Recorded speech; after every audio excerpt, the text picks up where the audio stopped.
I thought this forge might keep me off the street. Then the iron roller sounded hollow. No room, no family, no address. Just a canvas tool roll and $5 she had kept folded behind her library card for 6 months. And with that $5, she bought an abandoned oak barrel hoopmaker's forge outside Louisville, Jefferson County, Kentucky, erased from county maps in 1971. Half the forge roof had collapsed inward. The stone chimney leaned 8 inches to the east. The county condemned it on March 14, 2024, with demolition planned for the first dry week of May. Inside the old hoop press, a sealed hollow iron cylinder had gone unopened for more than 50 years, holding something that would alter every choice she made afterward. Before we continue, if stories like this mean something to you, hit subscribe and tell us in the comments where you're watching from. We love seeing how far these stories travel. Ruby Mercer had been bracing her whole life without knowing it. She learned early to sleep lightly, to keep shoes close to the bed, and to judge a household by the way cupboard doors were closed. Her mother had disappeared when Ruby was 6. After that came county offices, borrowed rooms, 2 group homes, and foster houses where every towel seemed to belong to someone before her. The only fatherly steadiness she remembered belonged to a man who was not related to her at all. Amos Bell worked behind a narrow brick blacksmith shop on West Market Street, where the air smelled of coal smoke, wet iron, and coffee boiled too long on a hot plate. Ruby began sweeping his floor on Saturdays when she was 11. By 13, Amos let her sort flat bar by width and thickness. At 15, she could bring a strip of mild steel to a dull orange heat, judge the color without staring into the fire, and feed it through his small hand-cranked ring roller without pinching the edge. Every weekend followed the same ritual. Amos unlocked the shop at 7. Ruby filled the slack tub, and he set 2 mugs beside the vise before either of them spoke. He taught her that barrel hoops were not merely bent iron. The circle had to close honestly. Too tight, and the stave edges crushed. Too loose, and the barrel breathed where it should hold. On cold mornings, he made her measure twice with a flexible rule, then run her thumb along the finished curve to feel for flats her eyes had missed. Good iron remembers patient hands, Amos told her. He meant that force could shape metal once. Care shaped it so it stayed. Amos died of a stroke in November 2021. The landlord cleared his shop before Ruby learned there had been a funeral. The small forge, tongs, swage blocks, ring gauges, and the battered ledger he kept beneath the bench disappeared into an estate sale. Ruby arrived 2 days late and found only a rectangle of clean brick where his anvil had stood. By then she lived with Dennis and Marla Pike in Chivoli. Their house was orderly in a way that made every mistake visible. Dennis labeled pantry shelves with masking tape. Marla counted bath towels before laundry day. Their son Travis knew which rules could be bent because none of them had been written for him. He hid Ruby's work shoes, unplugged her alarm, called her thief when a tool went missing, then watched his parents study her face as though waiting for proof. On February 2nd, 2024, Travis shoved her canvas roll into a kitchen sink full of gray dishwater. Ruby pulled it free, and when he reached for it again, she drove her shoulder between him and the counter. A chair struck the linoleum, nothing more. Dennis came in from the hall, carrying Ruby's green duffel by one strap. He placed it beside the door, as carefully as if setting out trash. Pack your things. This house is closed to you. 8 words. Marla stood by the refrigerator with both hands folded over a dish towel. She did not look at Ruby. When the social worker called that afternoon, Marla described the scene as an assault and let the silence afterward do the rest. Ruby left with the wet tool roll, the duffel, and $73 in cash. 6 weeks reduced the money by ordinary amounts.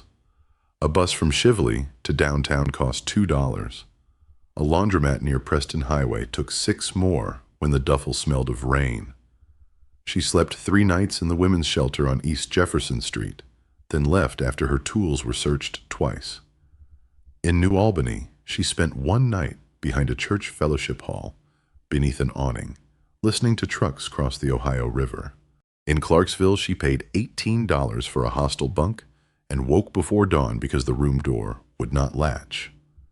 She returned to Louisville with $31, then $24, then $16. She learned which library opened earliest, which fast food counter would refill hot water, and which parking garage stairwell held warmth for 20 minutes after midnight. The $5 bill behind her library card remained untouched. On March 18th, at the main library on York Street, Ruby sat near a radiator with a newspaper opened across both knees. She was looking for dishwashing work when a boxed county notice caught her eye. Tax foreclosed structures, nominal transfer, demolition pending. Most listings required sealed bids. One did not. Former hoop forge, South Jefferson County. Stone structure, unsafe. $5 quitclaim transfer to qualified claimant, accepting all liability. She read it 3 times. The word hoop held her longer than the price. At the reference desk, she asked for a county map, then copied the parcel number onto the back of an expired bus receipt.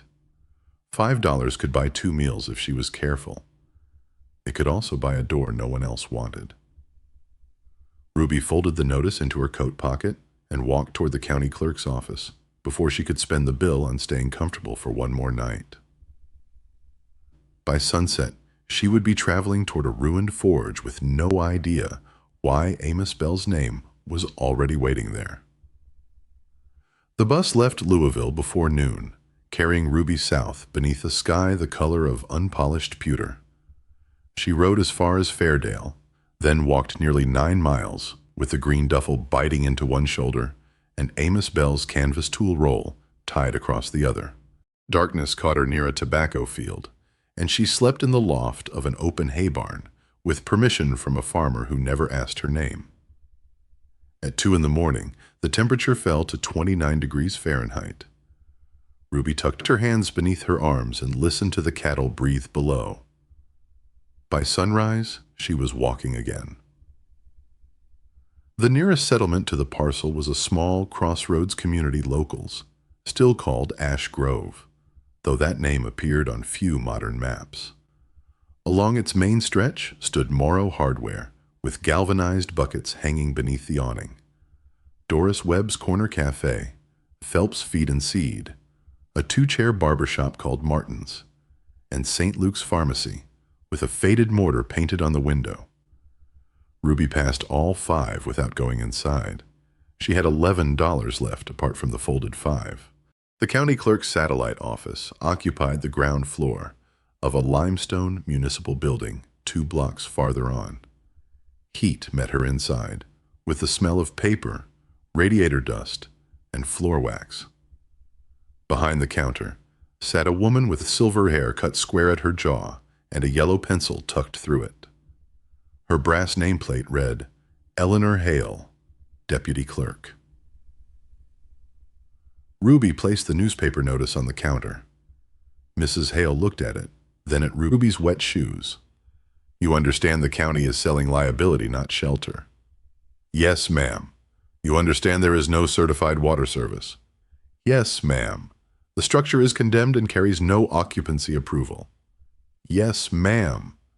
And demolition remains authorized unless you stabilize it. Ruby rested both hands on the edge of the counter. Yes, ma'am. Mrs. Hale studied her for several seconds, then opened a drawer and removed a thin brown file. Identification. Ruby gave her the temporary state card issued by the shelter. The clerk copied the name onto a transfer form. Her pencil stopped. Mercer. Ruby waited. Mrs. Hale turned the identification over as though another answer. might be printed on the back. Any relation to a Samuel Mercer? I don't know. Cooper and Iron Man. Worked this county years ago. Ruby shook her head. The clerk opened the brown file again. Beneath the condemnation, photographs. Lay an older photocopy, its edges softened by repeated handling. Mrs. Hale traced one line with her pencil.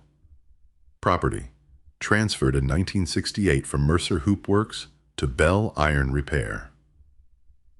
Ruby looked up. Bell. Amos Bell, Mrs. Hale said. That name means something? For the first time since entering the building, Ruby forgot about being cold. He taught me. Mrs. Hale removed her glasses. I remember Mr. Bell. He came here twice in the 90s asking about this parcel. Never filed to reclaim it. Taxes had already tangled the title. Ruby leaned closer to the paper. Why would he have owned it? I cannot tell you that. The clerk replaced her glasses. Records tell you what people signed. They rarely tell you why. She slid the transfer form forward. Ruby took the $5 bill from behind her library card. The crease down its center had turned white from being folded so long. Mrs. Hale accepted it without smiling, entered the payment, and pressed an old brass hand stamp against the deed. The mechanism came down with a heavy mechanical clack that Ruby felt through the counter. County Road 1020 South, Mrs. Hale said. Past the old quarry entrance, left at the mailbox with no door. Follow the gravel until it becomes dirt. The forge is another half-mile beyond the walnut stand. Ruby folded the deed carefully. Mrs. Hale held the $5 bill between two fingers. I am supposed to put this in the deposit envelope. Ruby nodded. The clerk looked toward the back office, then opened the shallow center drawer of her desk and laid the bill flat inside. County can survive until afternoon. Outside, the clouds had broken enough to show a narrow strip of pale blue. County Road 1020 ran between winter fields and low limestone rises. Ruby walked the shoulder for nearly an hour. Near the abandoned quarry, a man in brown coveralls was repairing woven wire beside a white farmhouse.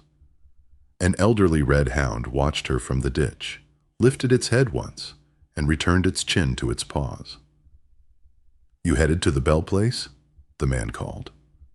Ruby stopped. The forge. He pushed his cap back. Then you passed the turn by 20 yards. He pointed with his fencing pliers toward a leaning mailbox, half hidden by honeysuckle. The hound rose and followed Ruby as far as the property line, before deciding she was not interesting enough to escort farther. The gravel lane narrowed beneath black walnut trees. Their bare branches crossed overhead like dark ribs. Last year's hulls had stained the ground nearly purple, and Ruby crushed them underfoot until the path softened into mud. Then the forge appeared.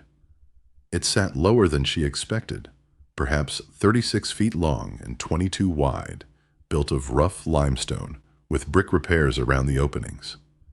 The front gable was timber-framed above the stone, weathered almost silver. Nearly half the southern roof slope had fallen into the workroom.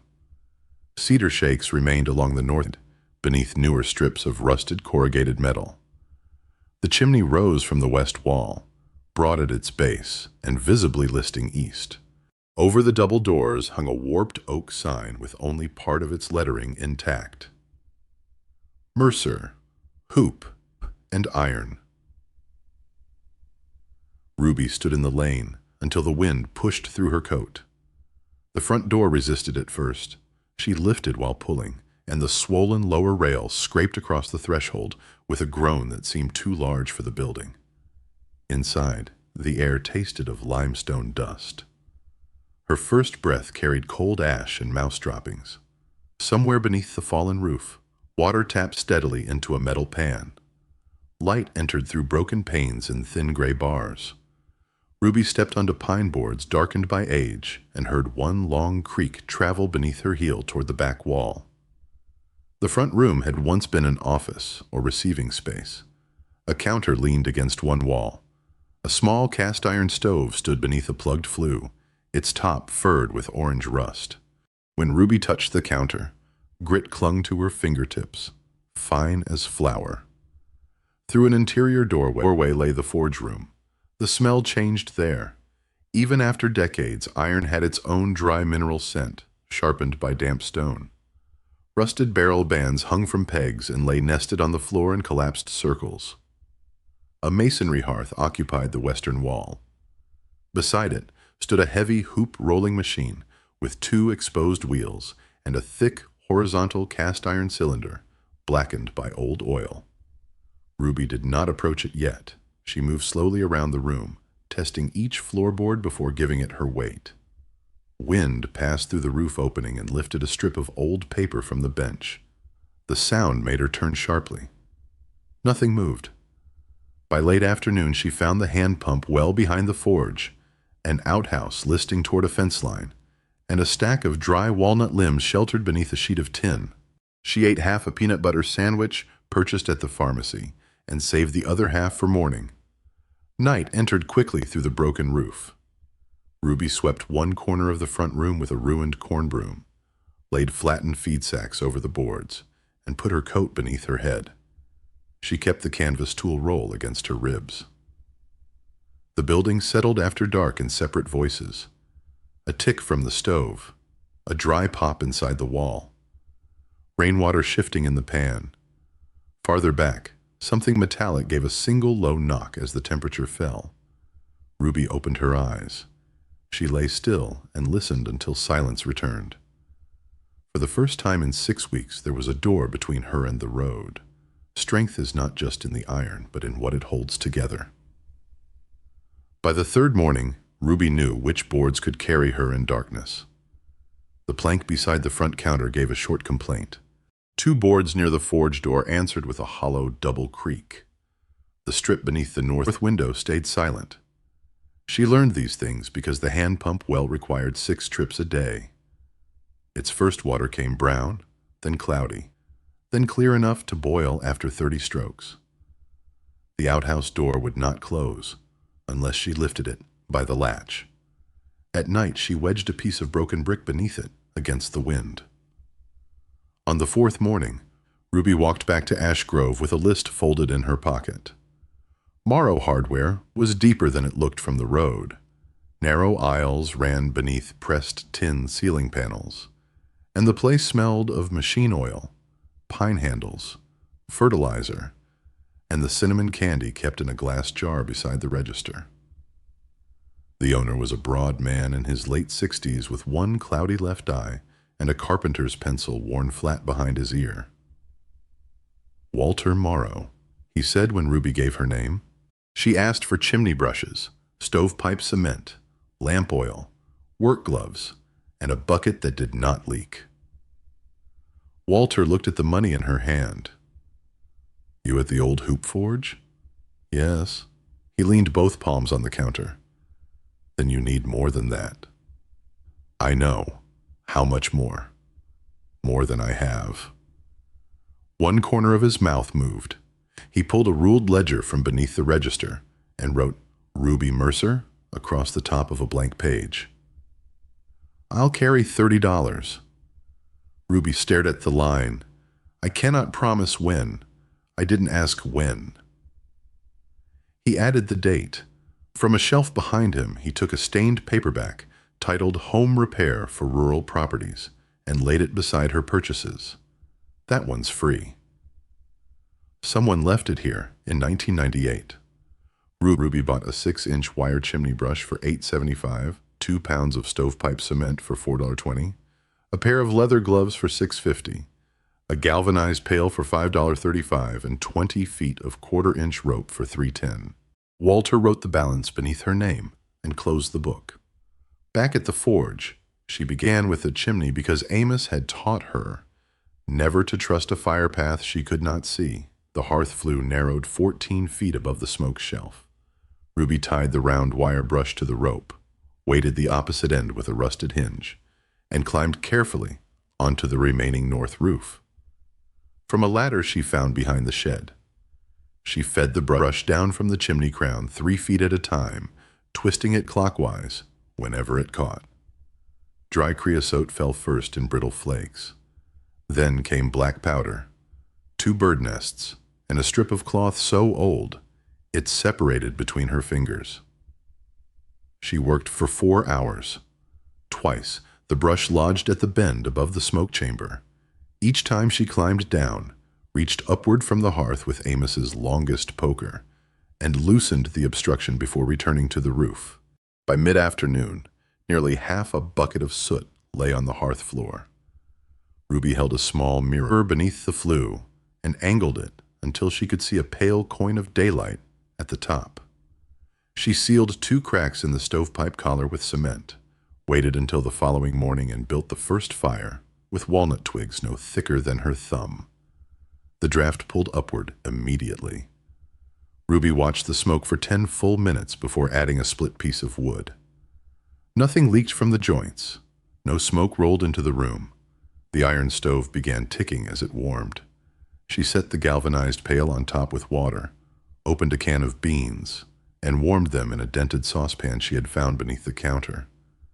It was the first hot meal she had cooked for herself since February. She ate beside the stove without hurrying. Only after the chimney was safe did she turn to the workroom. The forge held less than the rust suggested. Once loose debris was swept away, certain things separated themselves from the ruin. A 4-inch leg vise bolted to an oak post, one handled flatter with a mushroomed face, 3 hoop gauges hanging by size, a pair of long-jawed tongs, a foot-powered shear frozen half open, a wooden measuring wheel marked in faded pencil, and the heavy ring roller beside the forge wall. Ruby stopped at the roller. Amos's machine had been smaller, mounted on a steel bench. This one stood nearly waist-high on cast legs. 2 driven rollers sat below a larger cylindrical drum nearly 18 inches across. A hand crank projected from a gear housing on the right side, its wooden grip split lengthwise. Ruby brushed away dust. The manufacturer's plate had been polished smooth by generations of hands, but the numbers stamped beneath it remained. 1897, she tested the crank. Nothing. She applied penetrating oil to the gear teeth and left it overnight. The next morning, the crank moved half an inch. By evening, it made a quarter turn. On the 3rd day, after cleaning rust from the exposed shaft with kerosene and fine steel wool, she managed a complete rotation. The lower rollers turned. The large upper cylinder did not. Ruby crouched. A hoop roller could be built with a fixed upper die, but this drum had bearing caps on both sides. It should have moved. She tapped it lightly with the wooden handle of a hammer. The cast iron answered with a dull, solid note near the ends. At the center, the sound changed. Hollow. Ruby tapped again. Solid. Solid. Hollow. Hollow.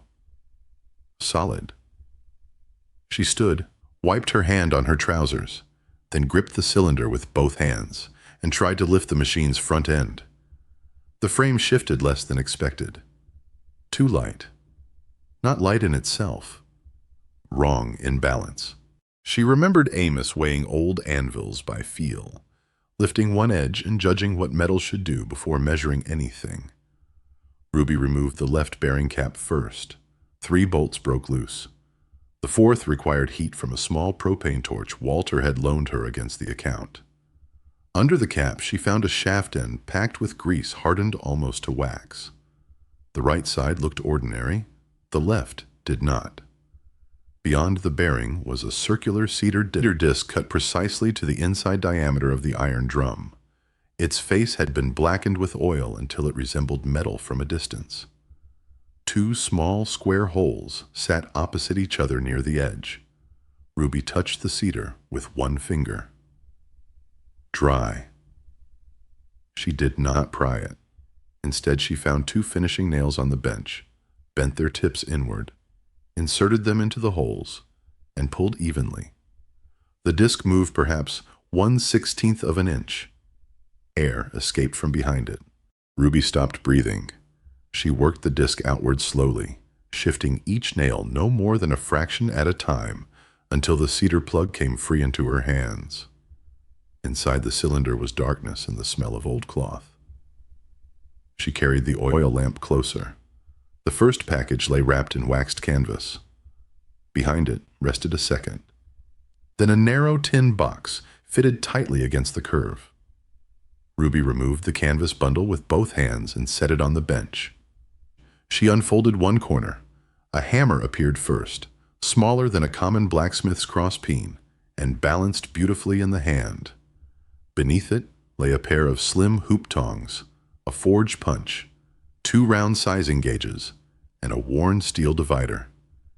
Each tool had a shallow M stamped near the handle.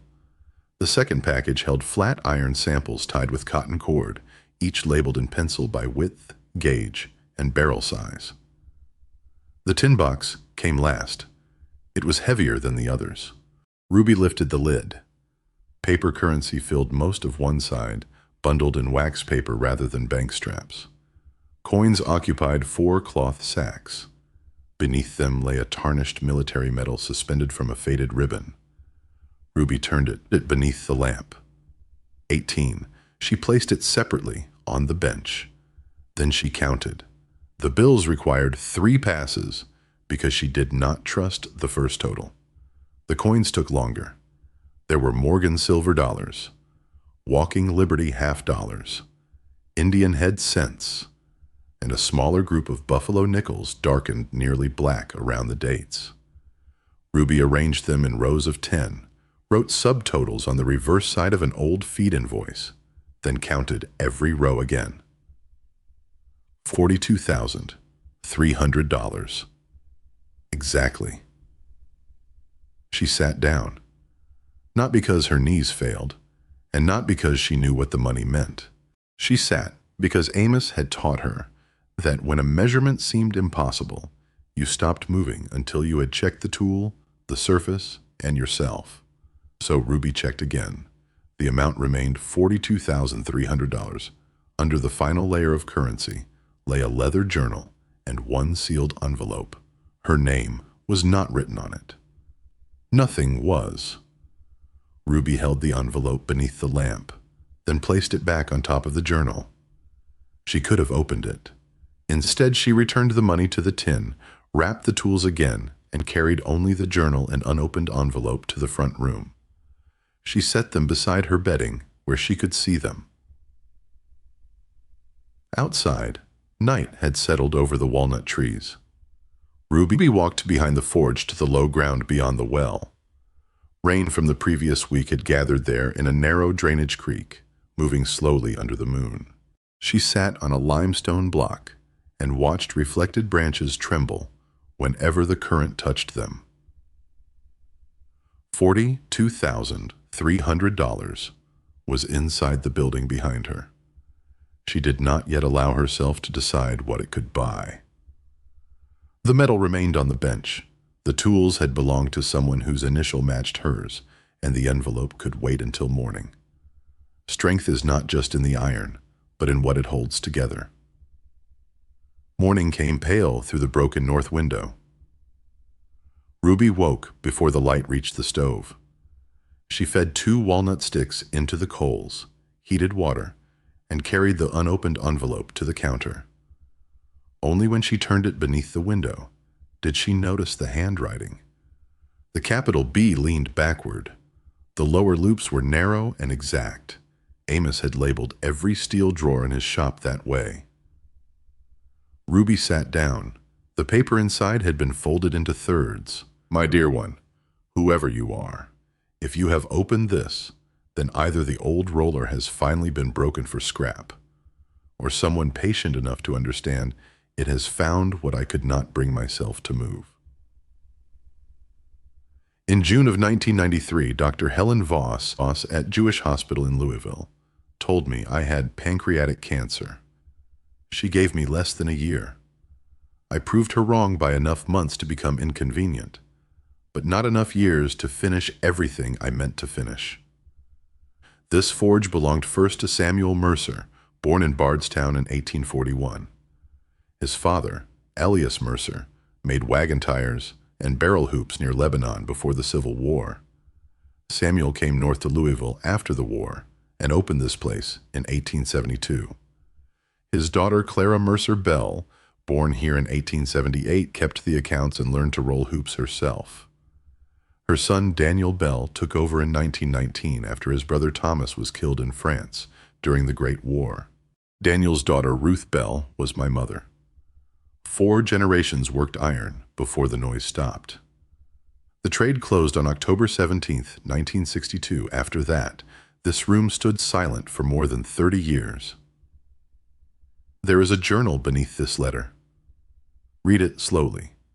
Some of what Samuel recorded concerns work his father did before emancipation, when barrels moving north sometimes carried more than tobacco, flour, or whiskey supplies. Elias made false inner bands and hidden spaces for food, medicine, maps, and dry clothing passed quietly toward people escaping slavery. Do not make a monument of him. He was not the one risking the most. Remember only that a useful craft can serve more than commerce. If you mean to work hoops here again, heat mild iron to a bright red, roughly 1,150 degrees Fahrenheit, before the first bend. Do not roll below dull red, or you will fight the metal instead of shaping it. For a standard barrel, leave approximately 3/16 inch allowance before closing the circle. Quench only after the joint sits true. When tempering small punches, hold the working end at straw color and let the heat travel for 20 seconds before water. The money is not a prize. It is years of repair wages, saved rent, and work that outlived the people who earned it. Use what the building requires. Keep the tools working. Keep your hands honest. If anything remains after you no longer need it, leave some for the next person who enters with less than they deserve and enough patience to learn. Inheritance is not what a person receives without labor. It is what another pair of hands kept from being lost. I could have sold this place. I almost did. Instead, I sealed the tools, the money, and the records inside the roller. Because iron does one thing better than people sometimes do. It keeps what is placed inside it. The house is not empty. It has been waiting. You are welcome here. Amos Bell, Louisville. Kentucky, September 4th, 1993. Ruby read the letter twice. On the second reading, she moved more slowly over the names. Samuel, Clara, Daniel, Ruth, Amos. When she finished, she did not press the paper to her chest or speak into the empty room. She aligned its edges on the counter and folded it precisely along the original creases. Then she returned it to the envelope and rested both palms flat beside it until the stove gave a soft iron tick behind her. The journal mentioned a marker behind the forge. Ruby carried it through the back door. Beyond the hand pump, the ground sloped toward the drainage creek. She followed a line Amos had drawn in the margin beside an entry dated 1989. 6 paces west of the walnut stump, under the limestone lip. The stump was nearly gone. She counted anyway. At 6 paces, her boot struck stone. Ruby knelt and pulled winter grass away from a low limestone block set into the earth. Most of the inscription had weathered shallow, but a small emblem remained clear, a circle crossed by 3 short hammer marks. Mercer, below it, barely readable, was 1872. Ruby brushed dirt from the carved circle with her sleeve. Then she stood and left it uncovered. Back inside, she opened the waxed bundle of heirloom tools. The smallest object was not a forging tool at all, but an old brass miner's lamp, flattened on one side from use. Its wick wheel still turned. Ruby cleaned the burner, poured in a little lamp oil, and trimmed the black wick with Amos's narrow shears. The flame rose unevenly, then steadied. She placed it beside the letter. Its light touched the hammer, the tongs, and the edge of the journal without making any of them look new. That afternoon, Ruby found herself measuring what had kept her moving through the previous weeks. Mrs. Hale had put the $5 bill into her desk instead of the county envelope. Walter Morrow had opened a credit ledger before knowing whether Ruby could repay him. The farmer near Fairdale had pointed to his hayloft and said only, "Keep the gate shut." Even the man repairing fence wire had stopped his work long enough to turn her back toward the correct road. None of them had solved her life. Each had made 1 mile possible. So let me ask you something before we move on. What is one small kindness someone once gave you when they did not have to? It may have been a meal, a ride, a place to sit, or simply a person who believed you before you had proof. Tell us in the comments if you want to remember it here. That night, Ruby wrapped the hammer and tongs in clean cloth and placed them beside her bedding. The letter rested beneath the brass lamp. The journal lay closed on top of the canvas tool roll. For the first time, she slept with the objects Amos had meant someone to find close enough to touch without getting up. December 3rd, 3 brought the first snow. 4.5 inches laid quietly across the walnut roots and the broken south roof. Ruby read the roofing chapter in Walter Morrow's repair book 3 times before touching a nail. The remaining roof measured roughly 36 by 22 feet. Allowing for overlap and waste, she calculated 22 bundles of cedar shingles, 3 rolls of 30-pound felt, and nearly 16 pounds of galvanized roofing nails.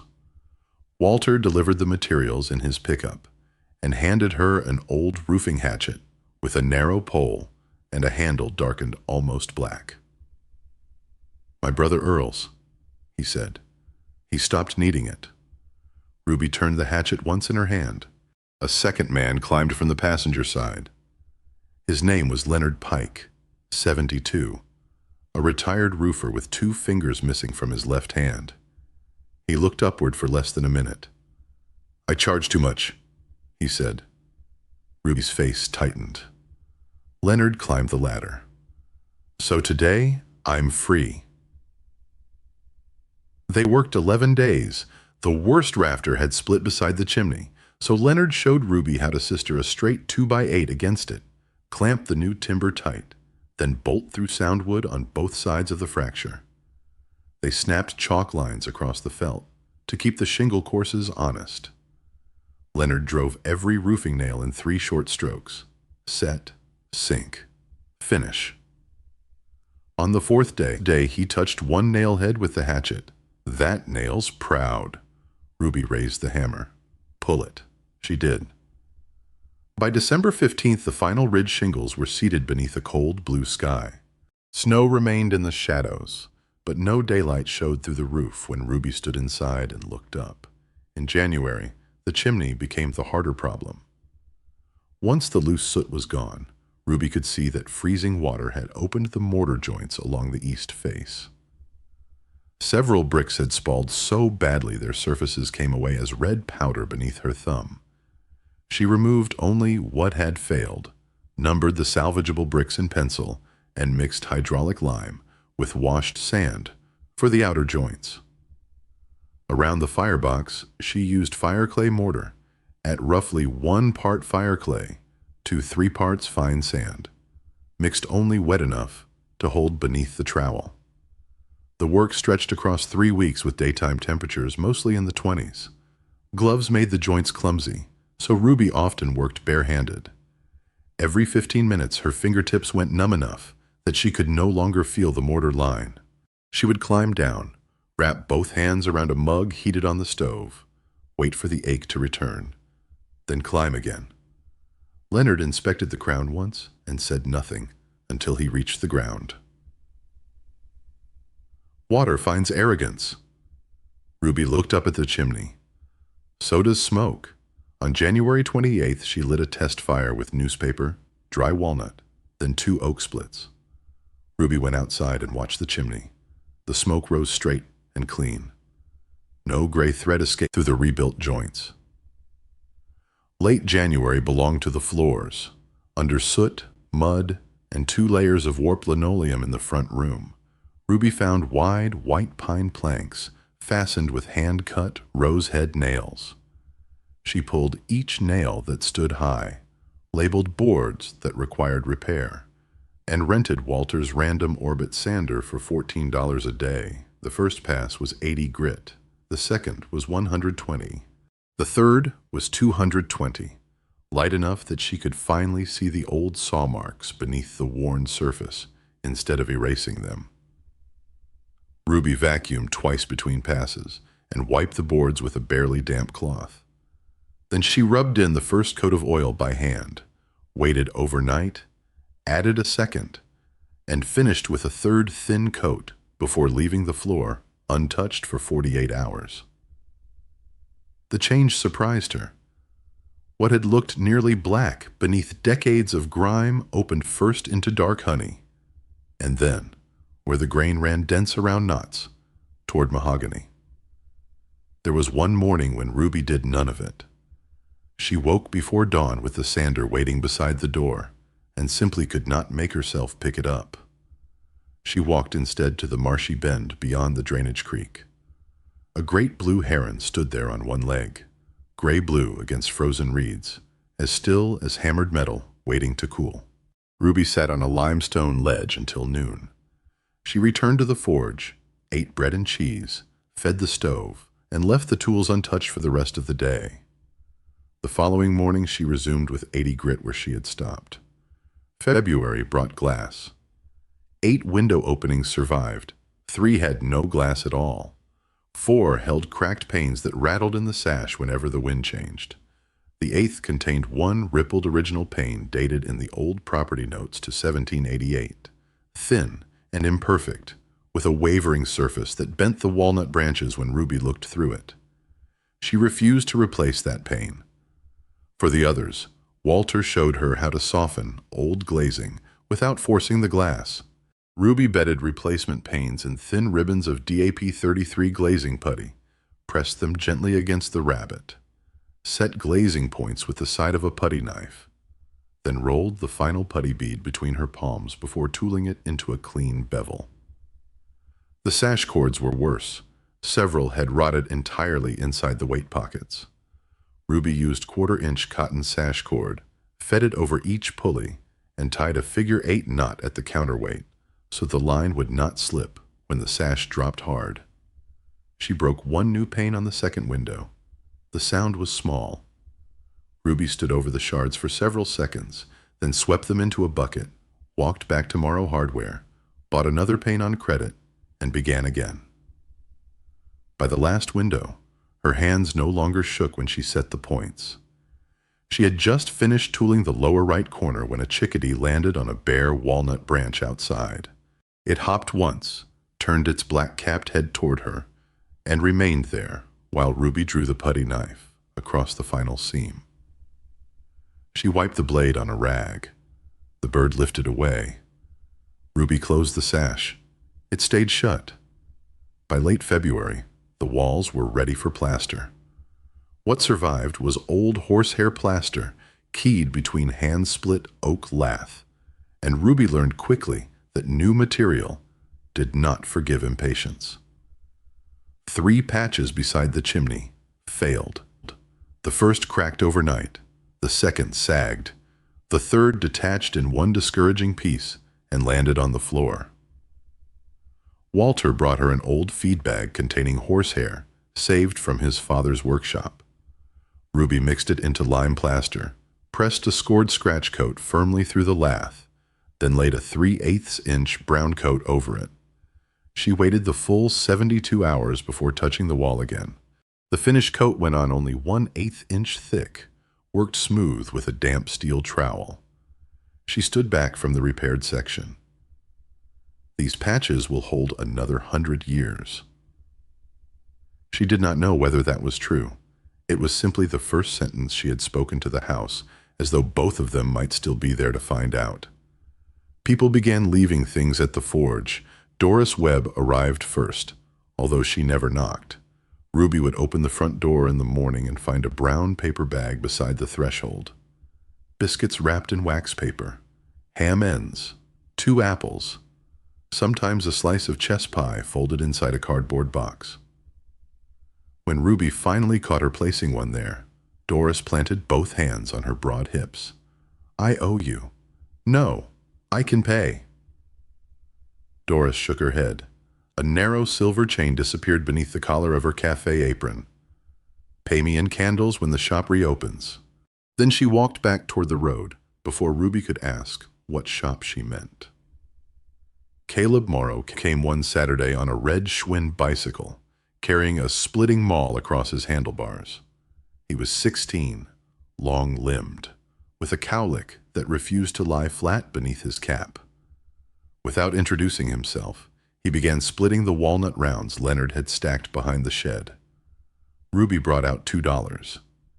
Caleb stepped backward. "No, you've been here 3 hours." He embedded the maul in a block and rubbed his palms against his jeans.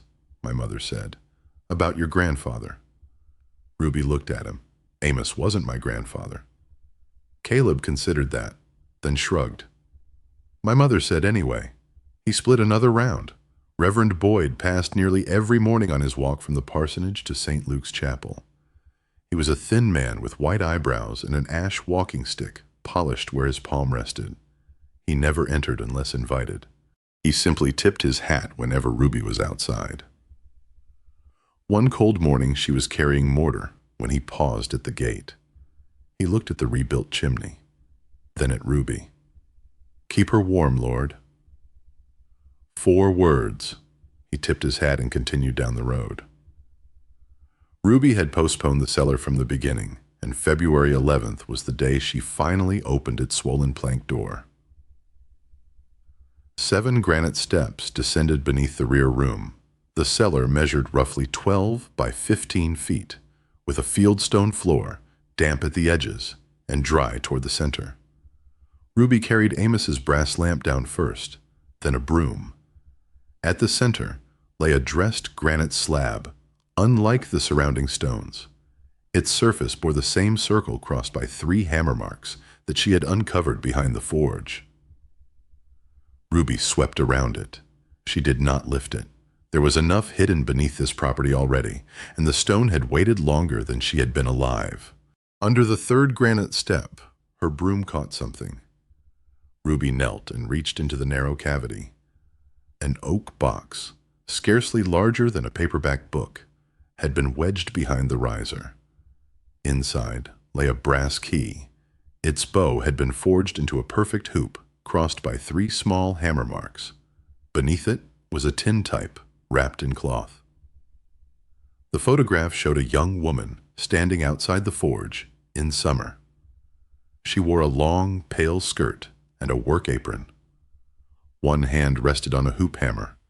The other held an iron ring upright against her leg. Ruby moved the lamp closer. The woman's mouth, chin, and the slight unevenness of her eyebrows were so familiar that Ruby touched her own face before realizing she had done it. She turned the tintype over. Clara Mercer, daughter of Samuel, age 25, summer of 1903. Ruby carried the key upstairs and placed it on the mantel. She tried it in the desk, the old counter drawers, the surviving cupboards, and the small iron lockbox beneath the workbench. It fit nothing. The key remained on the mantel. March loosened the ground. Snow retreated first from the southern wall, then from beneath the walnut trees. The creak behind the forge became loud enough to hear from inside with the windows closed.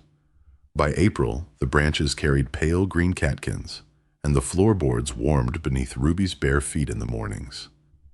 She did not begin making full barrel hoops that spring. She chose 1 coin from the cache and used it for flat, mild steel stock, fuel, and a replacement file.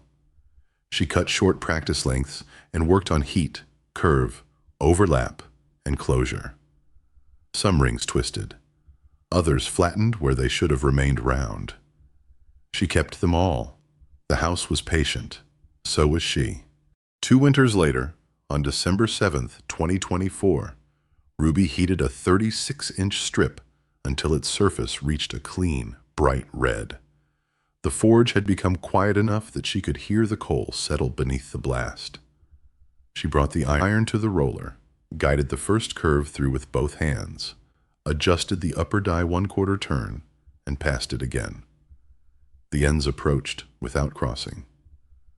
Ruby reheated the joint, corrected less than an 1/8 inch at the anvil, then closed the circle with Amos's small hammer. She set the hoop on the stone floor. It rested flat. No rocking, no visible flat spot. Ruby measured the diameter twice and ran her thumb around the inside curve.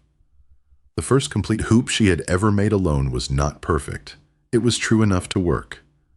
Inside the forge, very little looked new.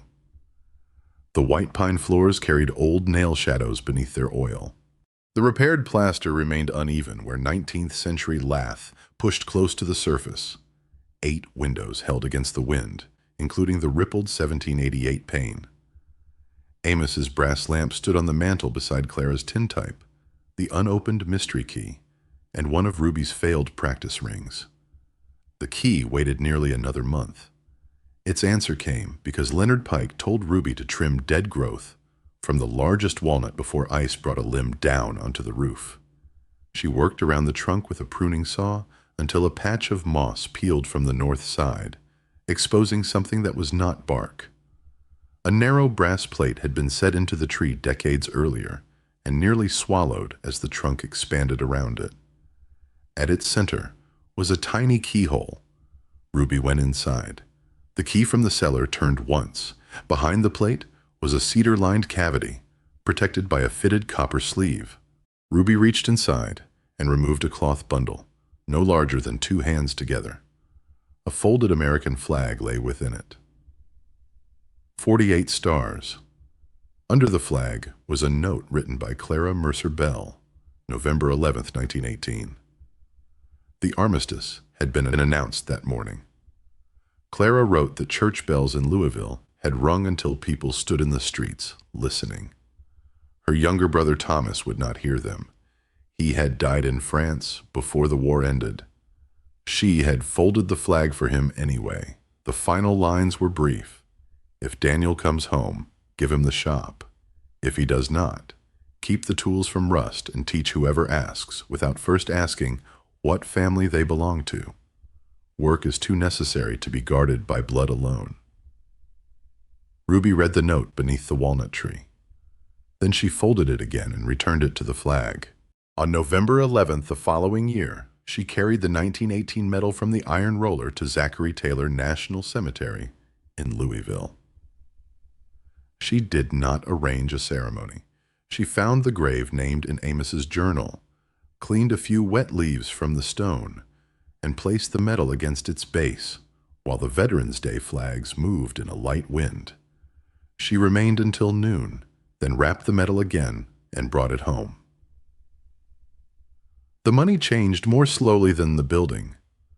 Ruby used 3 old coins during the first year and 2 during the second, each one exchanged deliberately for something tied to the work.